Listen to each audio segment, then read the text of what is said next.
ప్రభునందు ప్రియమైన దేవుని బిడ్డలారా, జీసస్ పవర్ మినిస్ట్రీస్ తరఫున మీ అందరికీ ప్రభు అయినటువంటి యేసుక్రీస్తు వారి నామంలో మరి వందనాలు చెల్లిస్తున్నాం. యెషయా రాసిన గ్రంథము 26వ అధ్యాయము 1 నుంచి 3 వచనాలు ధ్యానం చేసుకుందాం. ఆ దినమున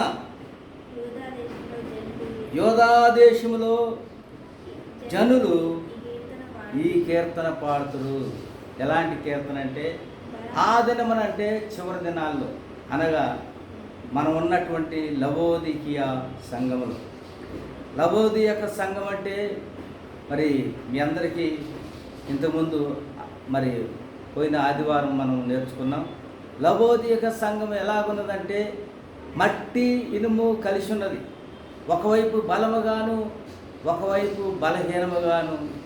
అనగా లవోదికీయ సంఘం ఎలా ఉన్నదంటే చల్లగా లేదు, వెచ్చగా లేదు, నులివెచ్చగా ఉన్నా. మరి లవోదికీయ సంఘం ఏమనుకుంటుంది? నేను ధనవంతుడను, ధనవృద్ధి చేసుకుంటున్నాను, నాకేమీ కొదువు లేదు అనుకుంటాను. కానీ దేవుడు ఏమంటున్నాడు? నువ్వు గుడ్డివాడు, దిగంబడవు, మరి నీవు దిక్కుమాలినవాడు, దరిద్రుడవని దేవుడు అంటున్నాడు.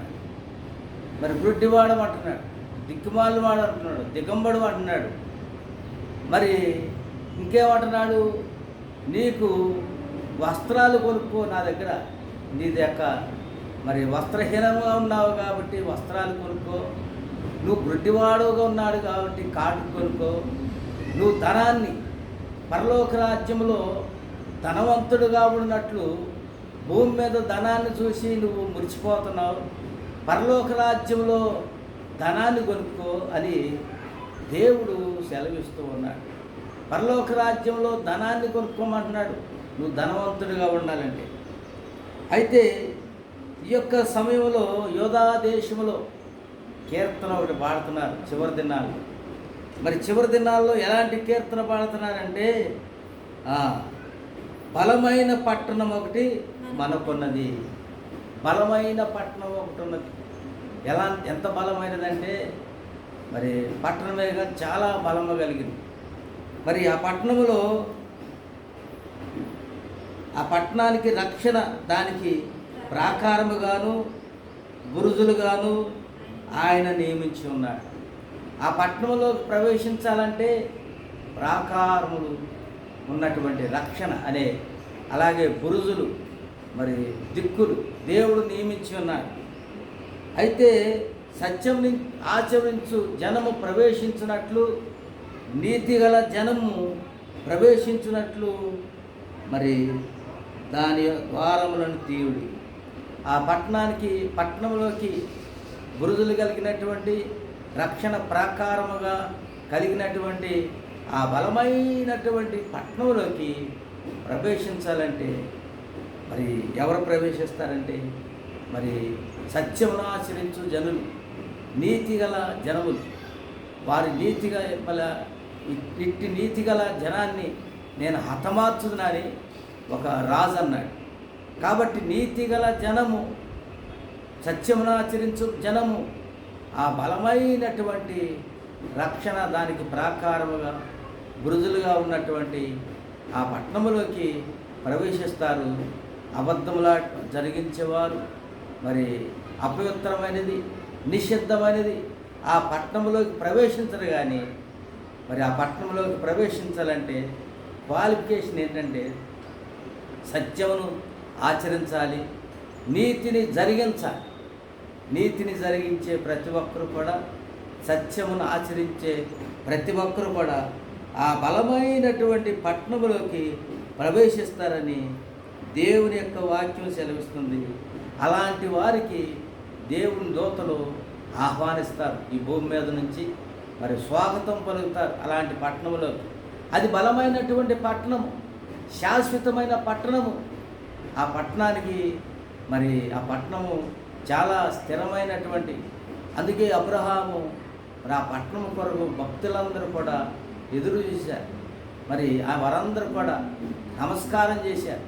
ఈ యొక్క పట్టణము, మరి ఈ పట్టణము శాశ్వతమైన పట్టణము కాదు, పరలోక పట్టణం కొరకు వారంతా కూడా నిరీక్షించారు. తమ జీవితాలు, తన యొక్క బ్రతికున్న దినాలన్నీ కూడా పునాదులు గల పట్టణం కొరకు వారు నిరీక్షించారు, విశ్వాసం ఉంచారు. ఉన్నది ఈ దేశంలోనే, ఉన్నది ఈ భూమి మీద ఉన్నారు. కానీ వారి నిరీక్షణ అంతా కూడా పునాదులు కలిగినటువంటి పట్టణం కొరకు ప్రతి ఒక్క క్రైస్తవుడు కూడా నిరీక్షించేది ఉన్నదేమో ఈ భూమి మీదే. ఇది ఈ భూమి పునాదులు లేని పట్టణం, పునాదులు లేని భూమి. ఇది శూన్యంలో వేలాడుతున్నటువంటి భూమి.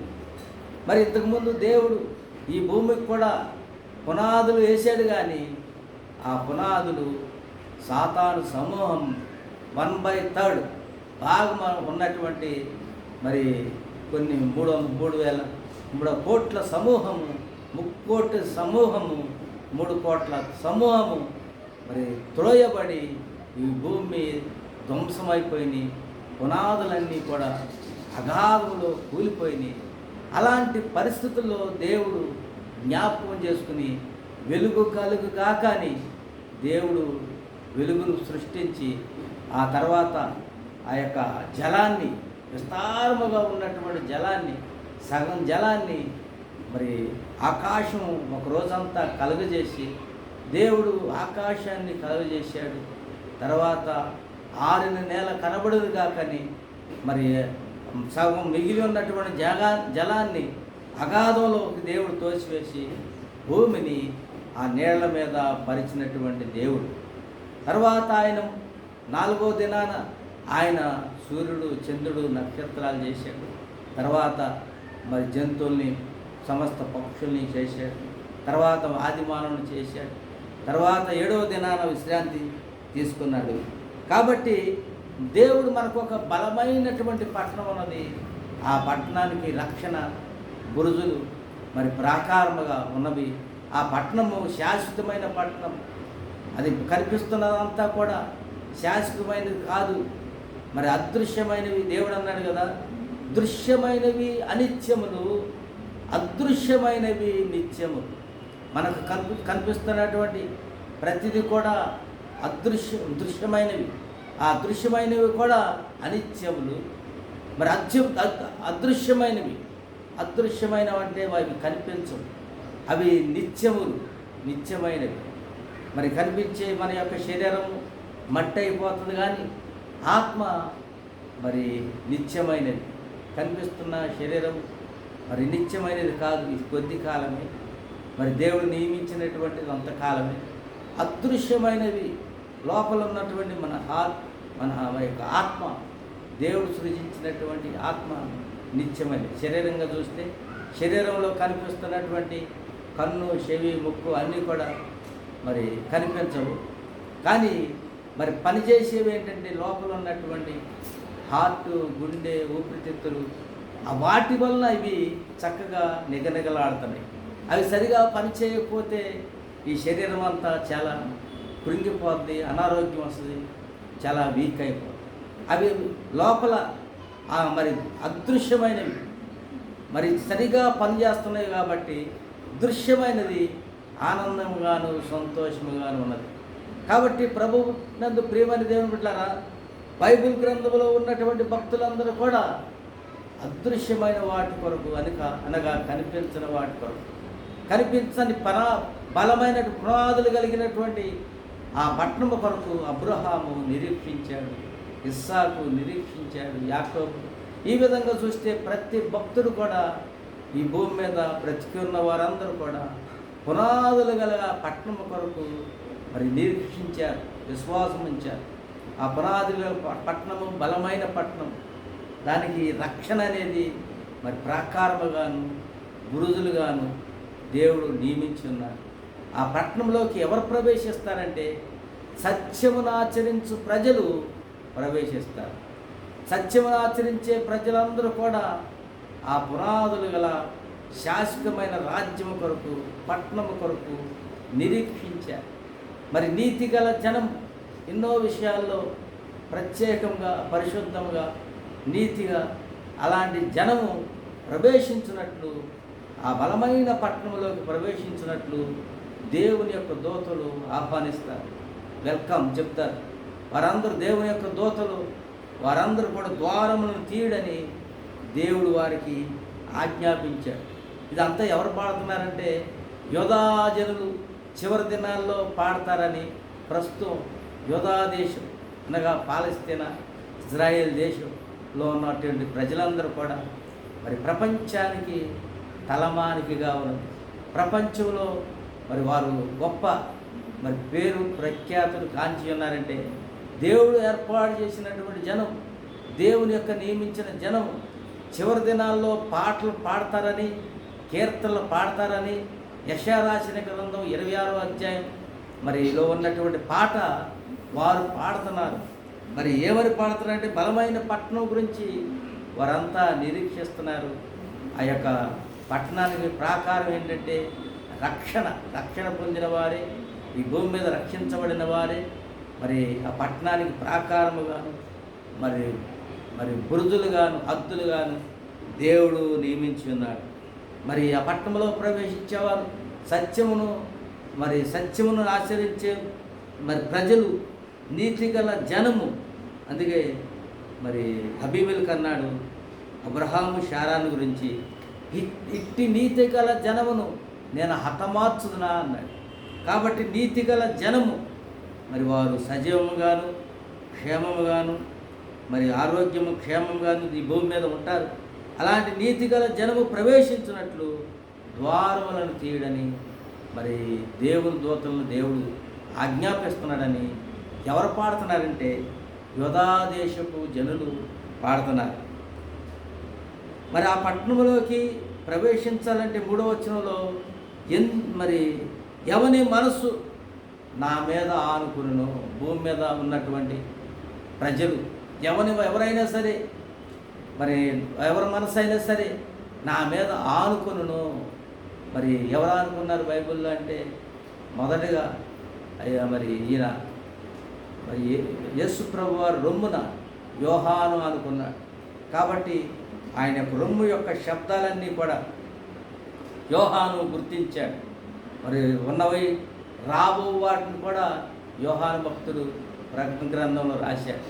కాబట్టి ఆయన రొమ్మును ఆనుకున్నవారు ఎన్నో విషయాలు, ఆయన హార్ట్ ఏంటి, ఆయన మనస్సు ఏంటి, ఆయన ప్రణాళిక ఏంటి, ఆయన ఉద్దేశాలేంటి, ఆయన ఊహలేంటి అని మరి దేవుని యొక్క రొమ్మును ఆనుకున్నవారు ఎవరి మనసు ఈ భూమి మీద నా మీద ఆనుకును వారిని పూర్ణ శాంతి గలవారిగా మార్చుదును. దేవుని స్తోత్రం. ఎవరైతే మనసు మరి ఈ లోకం మీద కాదు, మరి ఎన్నో విషయాల మీద కాకుండా దేవుని మీద ఆనుకుంటే వారికి శాంతి కలుగుతుంది. ఎలాంటి శాంతి అంటే పూర్ణ శాంతి కలుగుతుంది. దేవుని బిడ్డలారా, యోధా దేశ ప్రజలు మరి చివరి దినాల్లో ఈ పాట పాడుతున్నారు. ఏం పాట అంటే బలమైన పట్టణం, మరి పునాదులు ఎరిగినటువంటి పట్టణం ఈ భూమికి ప్రస్తుతం మరి శూన్యంలో వేలాడుతున్నది.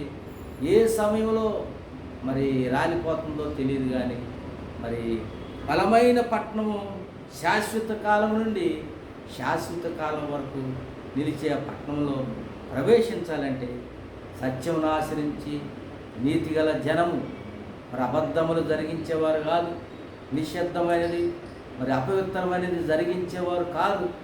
మరి ఎవరు ప్రవేశిస్తారంటే సత్యమును ఆచరించాలి, దేవుని యొక్క వాక్యాన్ని చదవాలి, దేవుని యొక్క వాక్యాన్ని ధ్యానించాలి, దేవుని యొక్క వాక్యాన్ని నేర్చుకోవాలి.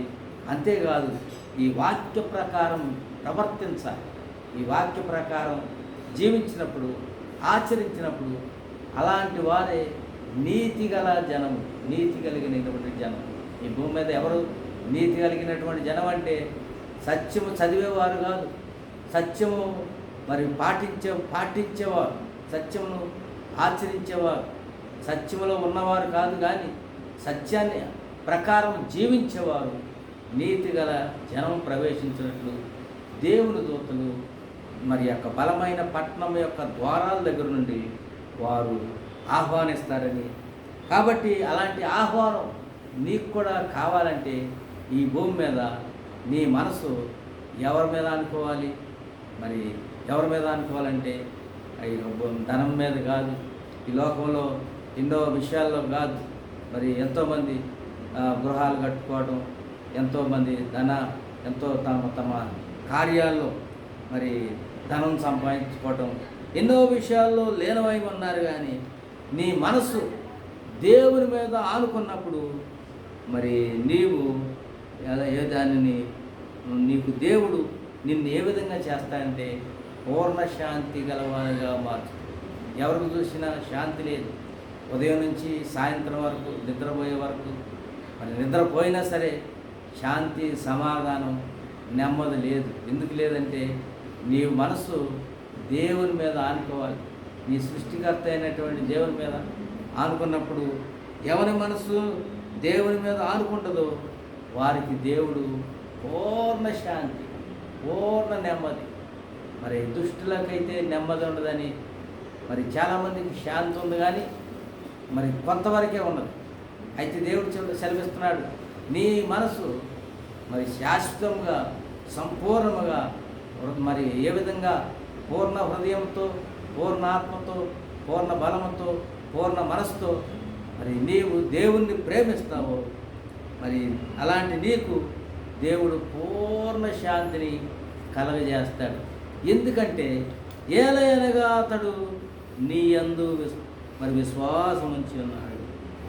దేవునికి స్తోత్రం. దేవుని యందు విశ్వాసం ఉంచాలి, దేవుని యందు నమ్మిక ఉంచాలి, దేవుని యందు నీ యొక్క మనస్సు ఆనుకోవాలి. ఒకనొక సమయంలో దేవుడు నాతో సెలవిచ్చాడు.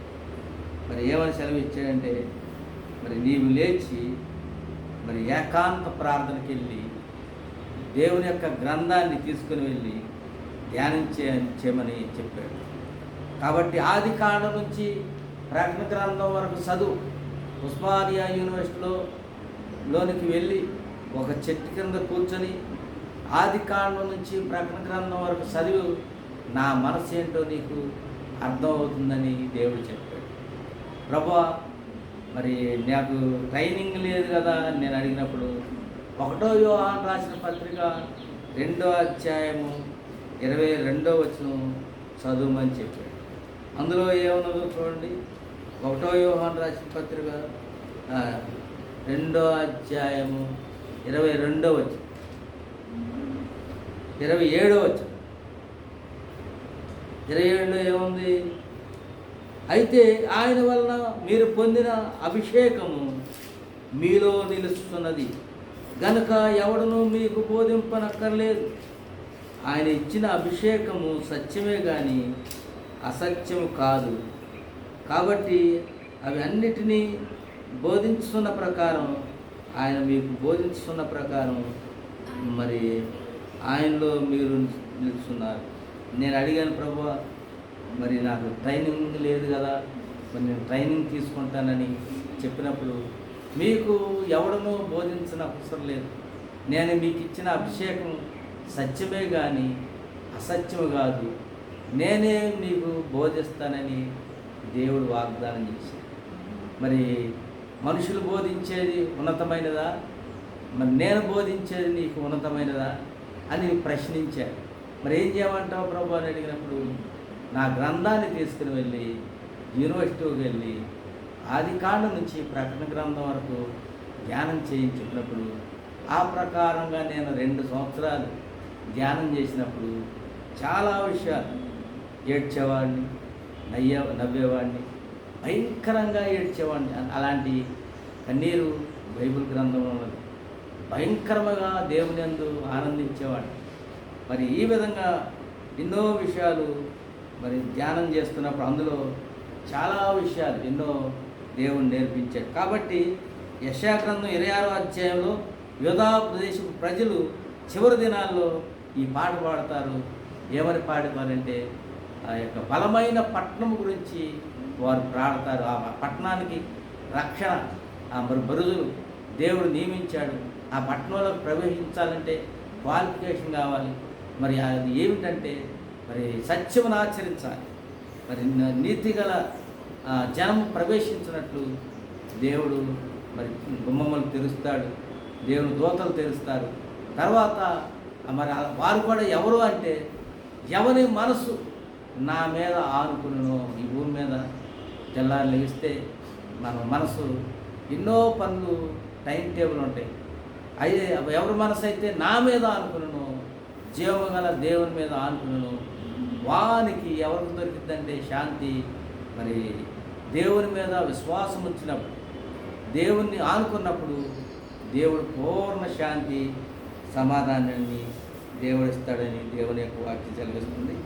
అయితే మరొక వాక్యం చూసుకుందాం. సామెతలు 3వ అధ్యాయం 1వ వచనంలో దేవుడు మనశ్శాంతి, పూర్ణ శాంతి మరి రావాలంటే మరి ఏం చేయాలంటే 3వ అధ్యాయం 1వ వచనంలో, నా కుమారుడా నా ఉపదేశమును ఆలకించుము, నా ఆజ్ఞలను హృదయపూర్వకముగా గైకొను. మరి దేవుని యొక్క శాంతి కావాలంటే, దేవుని యొక్క మనశ్శాంతి, పూర్ణ శాంతి దేవుడు నీకు ఇవ్వాలంటే, దేవుని యందు ఎలా అనగా అతడు నా యందు విశ్వాసం ఉంచాను. దేవుని యందు విశ్వాసం ఉంచితే దేవుడు శాంతి, పూర్ణ శాంతి నీకు కలగజేస్తాడు. అంతేకాదు, దేవుని యందు విశ్వాసం ఉంచితే మరి నా ఉపదేశాన్ని ఆలకించు, నా ఆజ్ఞలను హృదయపూర్వకంగా గైకొను, అవి దీర్ఘాయువును. చూసారా, దేవుని యొక్క ఆజ్ఞలు, దేవుని యొక్క ఉపదేశాలు నువ్వు నేర్చుకుంటే అవి దీర్ఘాయువును, సుఖజీవంతో కూడిన సంవత్సరములను, శాంతిని నీకు కలగజేయను. దేవుని స్తోత్రం. శాంతి, పూర్ణ శాంతి. మరి శాంతి ఉంటే మరి ఆ యొక్క ప్రతి సంవత్సరం కూడా సుఖమైనటువంటి జీవనం ఉంటుంది. సుఖమైనటువంటి జీవనం నీకు కావాలంటే, శాంతి కావాలంటే సత్యాన్ని ఆచరించాలి. సత్యంను ఆచరించినప్పుడు నీవు నీతిగల జనముగా ఉంటావు. నీవు నీతిగల జనానిగా మరి జనముగా ఉండాలంటే మరి నీవు నీ మనస్సు దేవుని మీద ఆనుకోవాలి. అప్పుడు నీవు మరి పూర్ణ శాంతి కలిగి జీవిస్తావు. మరి అప్పుడు ప్రతి సంవత్సరం కూడా నీకు సుఖమైనటువంటి ఆ యొక్క జీవనం, ప్రతి సంవత్సరం కూడా మరి సుఖమైనటువంటి జీవనం నువ్వు జీవిస్తావు. ఎప్పుడైతే శాంతి, సుఖమైన జీవితం నువ్వు జీవిస్తావో మరి నీవు దీర్ఘాయుష్ కలుగుతుంది. దీర్ఘాయుష్ కలగాలంటే నీవు సత్యాన్ని ఆచరించాలి, సత్యమును ఆచరించాలి, నీతిగల జనముగా ఉండాలి, దేవుని ఉపదేశాన్ని మరి నేర్చుకోవాలి, మరి దేవుని యొక్క ఆజ్ఞలను హృదయపూర్వకంగా గైకొనాలి. అందుకే ప్రభు అయినటువంటి యేసుక్రీస్తు వారు మత్తయి సువార్త 11వ అధ్యాయం 27వ వచనంలో దేవుడు సెలవిస్తున్నాడు. మరి అందరిని పిలుస్తున్నాడు. ఏమని? ఈ భూమి మీద ఉన్నటువంటి ప్రజలందరినీ మరి ఆయన పెద్ద కేకలేసి పిలుస్తున్నాడు. సమస్త భారం మోసుకుంటున్న మరి నా సమస్త జనులారా, మత్తయి సువార్త 11:28 వచనం చదవండి. ప్రయాసపడి భారం మోసుకున్నటువంటి సమస్త జనులారా నా యొద్దకు రండి, నేను మీకు విశ్రాంతి కలుగజేస్తును. నేను సాత్వికుడను, దేన మనసు కలిగిన వాడను. మీ మీద నా కాడి ఎత్తుకొని నా యొద్ద నేర్చుకునేది. దేవుని స్తోత్రం. ఏమి నేర్చుకోవాలి? దేవుని యొక్క సాత్వికం ఏంటో, దేవుని యొక్క ప్రేమ ఏంటంటో, దేవుని యొక్క దేన మనసు అంటే ఏంటో మరి ఎవరి దగ్గర నేర్చుకోవాలంటే దేవుని యొద్ద నేర్చుకోవాలి. దేవుడు పిలుస్తున్నాడు. ప్రయాసపడి భారం మోసుకొనిస్తున్నటువంటి సమస్త జనులారా, ప్రయాసం, ఎన్నో ప్రయాసాలు, మరి ఎన్నో నీ మనసు అనేక విషయాలుగా వాటి మీద వీటి మీద పెడుతున్నావు. కానీ దేవుడు అన్నాడు కదా, అవసరమైనది ఒకటే. మరియతో చెప్పాడు, అవసరమైనది ఒకటే. ఆయన పాదాల దగ్గర కూర్చుంటే ఆయన సమస్తమును కలుగజేసే దేవుడు. ఆయన నెమ్మదినిచ్చే దేవుడు, శాంతినిచ్చే దేవుడు, సమాధానాన్ని ఇచ్చే దేవుడు, ఆరోగ్యం ఇచ్చే దేవుడు, ఆనందం ఇచ్చే దేవుడు. ఆయన వలన సమస్తము సాధ్యం. కాబట్టి అలాంటి స్థితిని కావాలంటే దీని యొక్క ప్రయాసలన్నీ మానుకొని మరి ప్రయాసపడి భారం మోసుకుంటున్న సమస్త జనులారా నా యొద్దకు రండి, నేను మీకు విశ్రాంతి కలుగజేస్తాను. విశ్రాంతి వచ్చిన తర్వాత ఏమవుతుంది? మరి నేను సాత్వికుడును. ఆయన ఎవరంట? సాత్వికుడును, దేన మనసు గలవాడును. కాబట్టి మీరు నా కాడి ఎత్తుకొని నా యొద్ద కూర్చుని నేర్చుకోండి. నా సాత్వికాన్ని, నా దీన మనసుని నేను మీకు నేర్పుతాను. అప్పుడు మీరు ఏమవుతారు? మరి కాబట్టి ప్రభునంత సాత్వికాన్ని, దీన మనసును నేర్చుకోనండి. అప్పుడు మీ ప్రాణములకు విశ్రాంతి దొరుకును. దేవుని పాదాల దగ్గర కూర్చుకుంటాను. మరి దేవుని యొక్క నీ సన్నిధులు, అందుకే దేవుడు పిలుస్తున్నాడు. సామాన్యులేమి, సామంతులేని, ధనికులేమి, దరిద్రులేమి, లోక నివాసులందరూ కూడా నా యొద్ద కూడి నేర్చుకునిడి. 49వ కీర్తన చూడండి. సర్వజనులారా ఆలకించుడి. దేవుడు మాట్లాడుతున్నాడు. 49వ కీర్తన 49వ కీర్తన. సర్వజనులారా ఆలకించుడి, సామాన్యులేమి, సామంతులేమి, ధనికులేమి, దరిద్రులేమి, లోక నివాసులారా మీరందరూ ఏకముగా కూడి చెవియొగ్గుడి. నా నోరు విజ్ఞాన విషయములను పలుకును, నా హృదయ ధ్యానము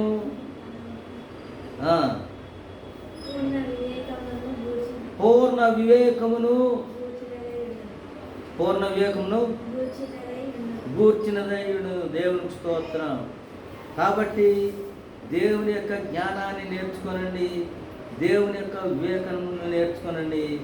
అవన్నీ కూడా పూర్ణ వివేకమైనవి. కాబట్టి వాటికి చెవి ఒకటి దేవుడు మాట్లాడుతున్నాడు. అలాంటప్పుడు నీకు నెమ్మది దొరుకుతుంది, శాంతి దొరుకుతుంది, పూర్ణ శాంతి దొరుకుతుంది. మరి నీ మనసు దేవుని మీద ఆనుకోవాలి. నీ మనసు ఎక్కడుండాలంటే ఆ యొక్క ప్రయాసంతో కాదు, ప్రయాసపడి భారం మోసుకుంటున్న సమస్త జనులారా నీ యొక్క తలంపులు వేరు, దేవుని యొక్క తలంపులు వేరు.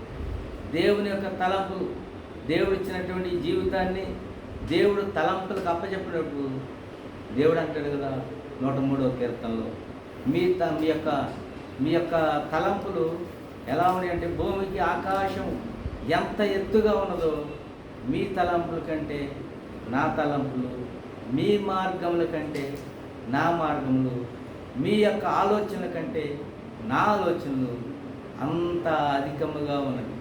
దేవుని యొక్క తలంపులు నీ ఎడల జరగాలంటే నీవు నీ యొక్క జీవితాన్ని ప్రభువుకు సమర్పించుకున్నప్పుడు సామాన్యులేమి, సామంతులేమి, దరిద్రులేమి, మరి సమస్త లోక నివాసులందరూ కూడా దేవుని యొక్క తలంపులు నీ ఎడల జరగాలంటే 2 చేతులు ఎత్తి దేవునికి సమర్పించుకో.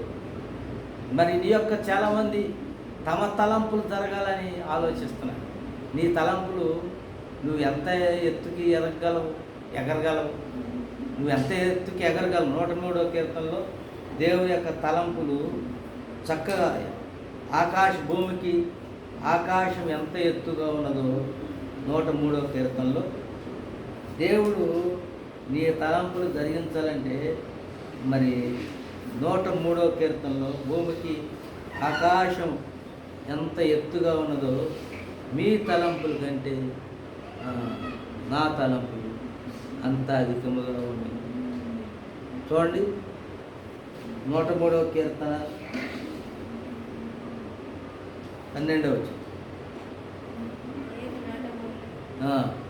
పడమటికి తూర్పు ఎంత దూరమో ఆయన మన అతిక్రమం అంత చేశాడు.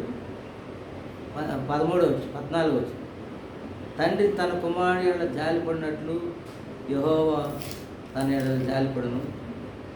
మనము చదవండి 15వ వచనం. భూమికి మరి యెహోవా యందు భయభక్తులు గల వారికి భూమికి ఆకాశం ఎంత ఎత్తుగా ఉన్నదో. 12వ వచనం. 11 చదువు. భూమి కంటే ఆకాశము ఎంత ఉన్నతముగా ఉన్నదో ఆయన యందు భయభక్తులు గల వారి ఎడల ఆయన కృప అంత అధికముగా ఉన్నది. దేవునికి స్తోత్రం. భూమికి ఆకాశం ఎంత ఎత్తుగా ఉన్నది మనకు అందని సమాచారం. మరి ఎంతో ఎత్తుగా ఉన్నది. భూమికి ఆకాశం ఎంత ఎత్తుగా ఉన్నదో మరి ఆయన ఎవరైతే ఆయన మనసును ఆనుకుంటాడో, ఎవరైతే శాంతి కలిగి ఉంటారో మరి వారికి ఆయన యందు భయభక్తులు గల వారి ఎడల ఆయన కృప అంత అధికముగా ఉన్నది. నీ యొక్క జీవితాన్ని నీ తలంపుల ద్వారా చక్కగా చేసుకోలేవు, కానీ దేవుని యొక్క తలంపు. యెషయా రాసిన గ్రంథం 55వ అధ్యాయంలో 8వ వచనంలో అక్కడ ఒక మాట ఉంది. దేవుని యొక్క తలంపులు నీ ఎడల జరగాలంటే యెషయా రాసిన గ్రంథం 55వ అధ్యాయం చూడండి. 55 నువ్వు కూడా బైబిల్ చదువు 55వ అధ్యాయం 8వ వచనం.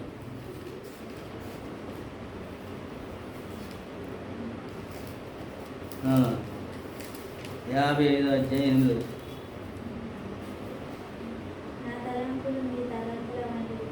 నా తలంపులు మీ తలంపులు వంటివి కావు, మీ త్రోవలు నా త్రోవలు వంటివి కాదు.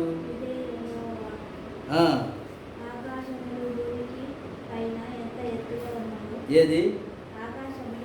ఆకాశములు భూమికి ఎంత ఎత్తుగా ఉన్నవో మీ మార్గముల కంటే నా మార్గములు, మీ తలంపుల కంటే నా తలంపులు అంత ఎత్తుగా ఉన్నది. యెషయా రాసిన గ్రంథం 55వ అధ్యాయం 8వ వచనం. దేవుని యొక్క వాక్యం సెలవిస్తుంది, మీ తలంపులు నా తలంపులు వంటివి కాదు. మీ తలంపులు నెరవేర్చుకోవాలని ఆశపడుతున్నారా? మీ తలంపులు నెరవేర్చుకోవాలంటే మీ తండ్రి ఏ విధంగా ఉన్నాడో, మీ తాతలు ఏ విధంగా ఉన్నారో అంతకంటే కొంచెం ఎక్కువగా ఉంటాం, కొంచెం ఎక్కువగా మరి ఎగురుతాం. అంతేగాని మరి దేవుని యొక్క తలంపులు నీవు జరిగించాలంటే దేవుని పాదాల దగ్గర కూర్చోవాలి, దేవుని హస్తాలకు సమర్పించుకోవాలి, దేవుని యొక్క వాక్యాన్ని ధ్యానించాలి, దేవుని యొక్క శాంతిని పొందాలి, దేవుని యొక్క పూర్ణ శాంతిని పొందాలి, దేవుని యొక్క రాజ్యంలో వారసులు అవ్వాలి. ఆ బలమైన పట్టణానికి సత్యం ఆచరించే జనులు ఏ విధంగా ప్రవేశిస్తారో ఆ యొక్క నీతి గల జనముగా మార్చబడాలి, రక్షణ పొందాలి, ప్రకారం పొందాలి. అలాంటి ఉన్నతమైనటువంటి భూమికి ఆకాశము ఎంత ఎత్తుగా ఉన్నదో ఆయన యందు భయభక్తులు గల వారి ఎడల ఆయన కృప అంత అధికముగా ఉన్నది. కాబట్టి దేవుని యొక్క తలంపులు నువ్వు జరిగించాలంటే, దేవుని యొక్క త్రోవలు నువ్వు నేర్చుకోవాలంటే ఆకాశము భూమికి ఎంత ఎత్తుగా ఉన్నదో మీ తలంపుల కంటే, మీ మార్గముల కంటే, మీ ఆలోచనల కంటే అంత మరి దేవుని ఆలోచనలకి నువ్వు సమర్పించుకోవాలి. దేవుని ఆలోచనలు సమర్పించుకుని చూడు, దేవుడు నిన్ను ఎత్తైన మరి యెహోవా కొరకు ఎదురు చూసేవారు నూతన బలాన్ని పొందుతారు. వారు పక్షిరాజు రెక్కలు కట్టుకొని ఆకాశంలో ప్రయాణిస్తారు, అలయక పరిగెత్తుదురు, సొమ్మశిల్లక నడిచిపోదురని అక్కడే ఉంది. యెషయా రాసిన గ్రంథంలోనే 47వ అధ్యాయంలో 40వ అధ్యాయం అనుకుంటా, 40వ అధ్యాయం చూడండి. 47వ అధ్యాయం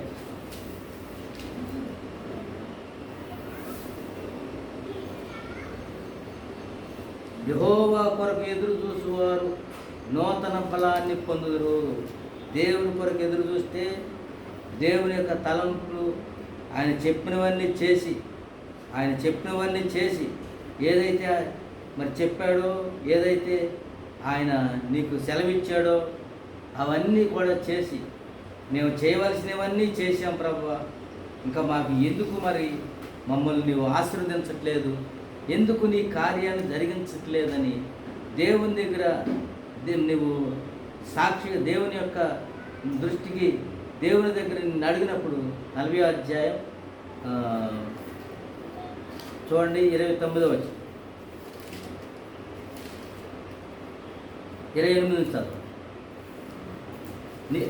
నీకు తెలియదా, నీవు వినలేదా, భూదిగంతములను సృజించిన యెహోవా నిత్యుడగు దేవుడు, ఆయన సొమ్మసిల్లడు, ఆయన మాట తప్పడు, అలయుడు, ఆయన జ్ఞానమును శోధించుట అసాధ్యము, సొమ్మసిల్లిన వారికి బలమిచ్చువాడు ఆయనే, శక్తిహీనులను బలాభివృద్ధి కలగజేయవాడు ఆయనే.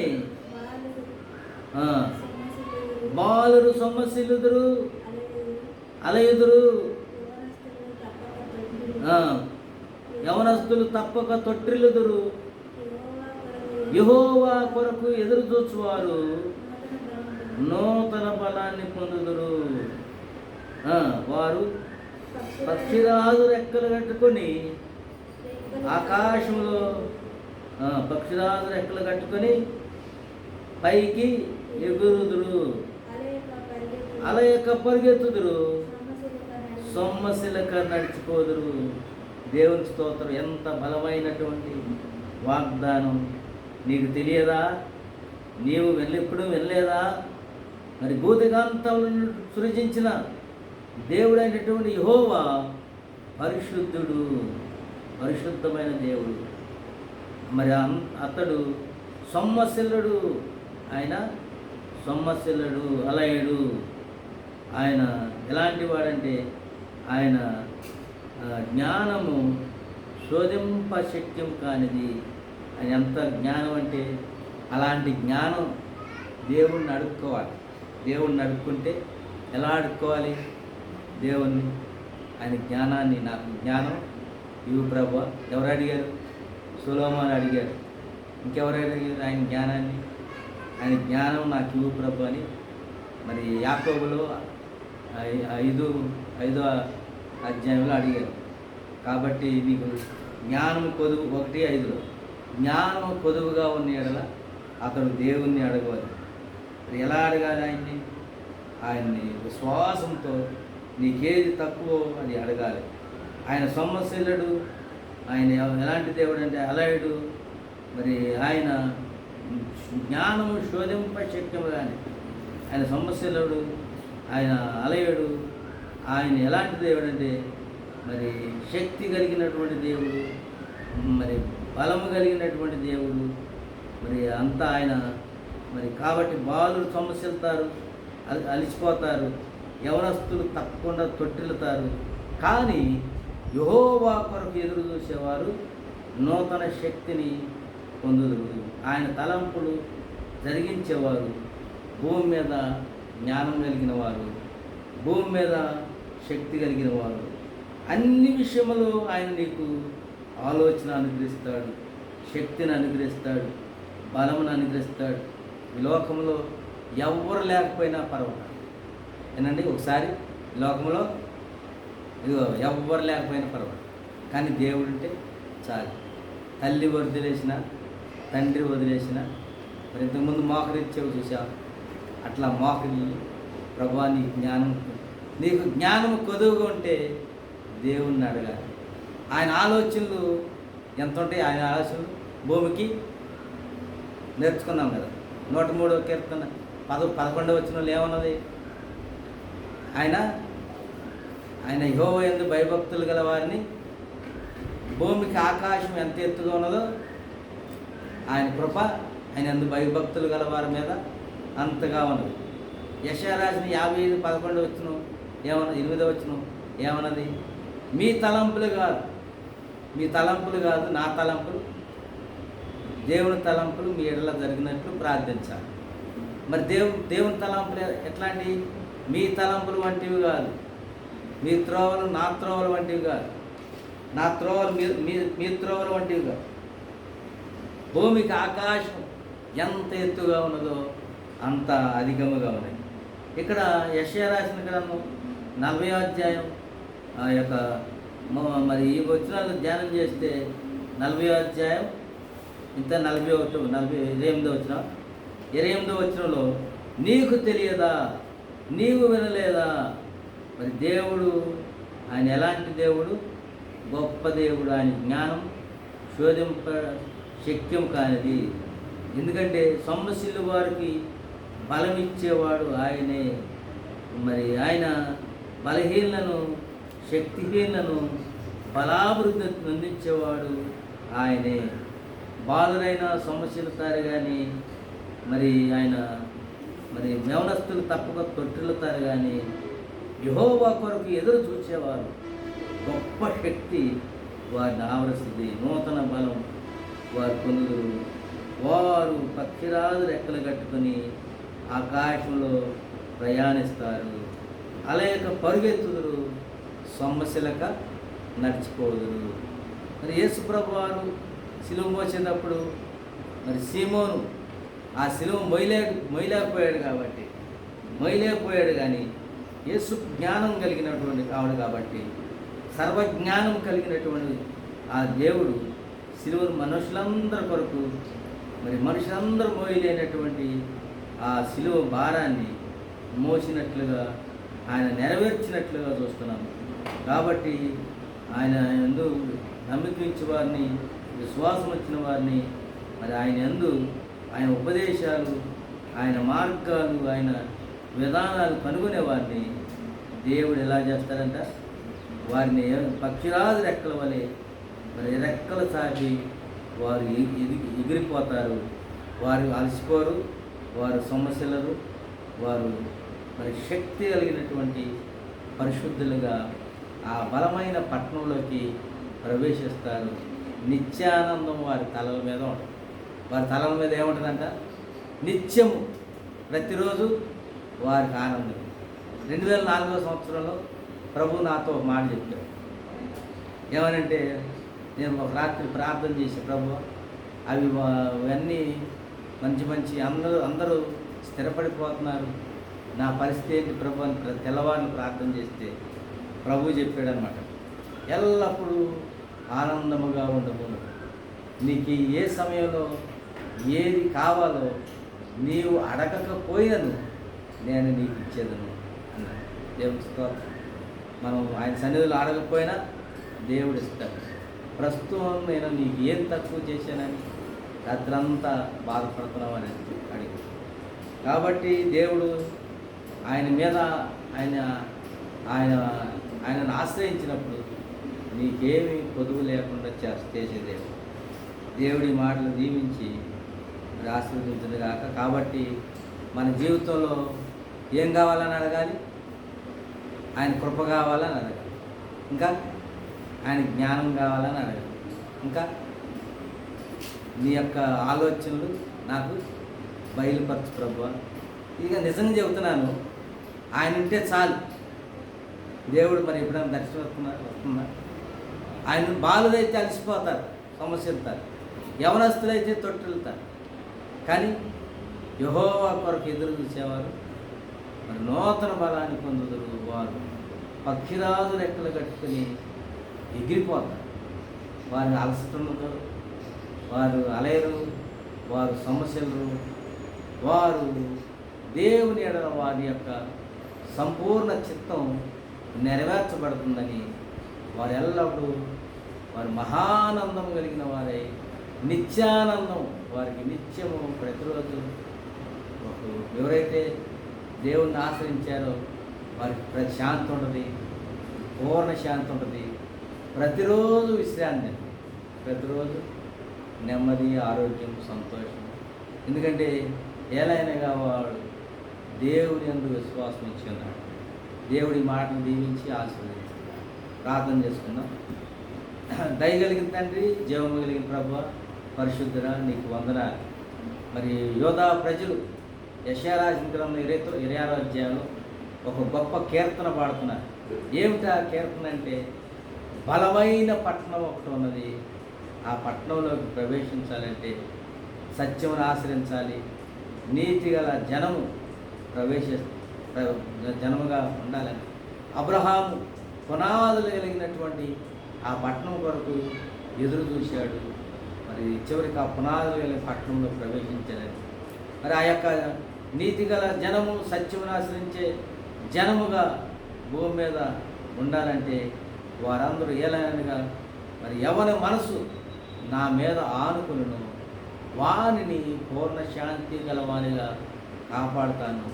ఎందుకంటే వారిని ఎందుకు పూర్ణ శాంతి వారికి ఉంటుందంటే, వారు దేవుని యందు విశ్వాసం ఉంచి ఉన్నారు కాబట్టి వారికి దీర్ఘాయుష్నిస్తాను, వారికి శాంతినిస్తాను. ప్రతి సంవత్సరం కూడా వారికి మరి సుఖమైనటువంటి జీవితాన్ని ఇస్తానని సెలవిచ్చిన మా తండ్రి, యొక్క మధ్యాహ్న కాల సమయంలో మరి విన్నటువంటి నీ బిడ్డలు ప్రభు, వాక్యాన్ని విన్నటువంటి నీ బిడ్డలు కాబట్టి నీ తలంపులు వారి ఎడల మరి వినుసున్నటువంటి వారందరూ కూడా మరి తలంపులు వారి అడిగి జరగాలంటే మరి ప్రభు నీ కృప, భూమికి ఆకాశం ఎంత ఎత్తుగా ఉన్నదో అంత కృప కలగాలంటే వారందరూ ప్రభు నీకు పూర్ణ హృదయంతో, పూర్ణాత్మతో, పూర్ణ మనసుతో మేము విశ్వాసం ఉంచడం మాకు నేర్పించి నడిపించి సహాయం చేయండి. మా జీవితాలు మా తలంపును కొట్టివేసి నీ తలంపులే మా ఎడల సంపూర్ణంగా జరిగించుకుని మీరు మహిమ పొందవచ్చు. జరిగిస్తున్నందుకు నీకు స్తోత్రాలు చేస్తాం. నీకే మహిమ, ఘనత, ప్రభావాలు చేస్తాం. మా ప్రభు అయినటువంటి యేసుక్రీస్తు నామములో పెట్టుకుంటున్నాం. ఆమేన్. మన ప్రభు అయినటువంటి యేసుక్రీస్తు వారి యొక్క కృప, తండ్రి యొక్క ప్రేమ, పరిశుద్ధాత్మ యొక్క సహవాసం మనందరికీ సదాకాలం తోడేండి నడిపించును గాక. ఆమేన్. ఆమేన్.